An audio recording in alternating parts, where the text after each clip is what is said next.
Студенты могут голосовать на любом избирательном участке населенного пункта, где они обучаются, а не по месту их прописки. Это предусматривают поправки в Кодекс о выборах, которые парламент одобрил по инициативе депутатов. Студенты, которые, скажем, обучаются в населенных пунктах, отличных от населенных пунктов их места жительства, они будут голосовать на основании по месту пребывания. Есть такая процедура, прописанная Кодексом о выборах, потому что каждый студент получает место пребывания в общежитии того образовательного учреждения, в котором он обучается. И в избирательном участке по месту своего пребывания он будет голосовать. Это четкая процедура, прописанная Кодексом о выборах. Избиратель может вноситься только в один избирательный список и только по одному избирательному участку.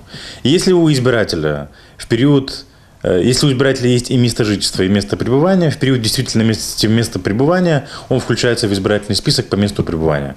У студентов у всех есть место пребывания, как я сказал, в населенных пунктах, где находится их образовательное учреждение. Колледж, техникум, училище и так далее.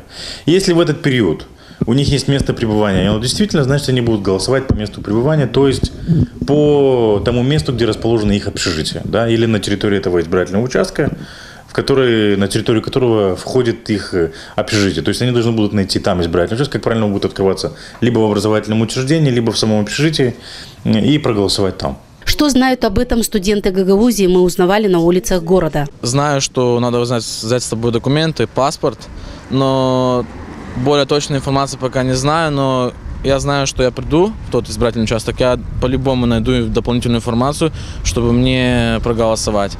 Я заинтересован в этом, я хочу, чтобы у меня было будущее в моей стране. Я, как знаю, паспорт,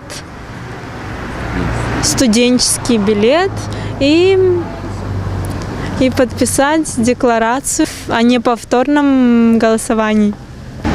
Буду голосовать здесь, где обучаюсь, так как мне здесь удобнее. Я предъявлю, во-первых, паспорт, студенческий билет, а также декларацию о том, чтобы мой голос был подтвержден.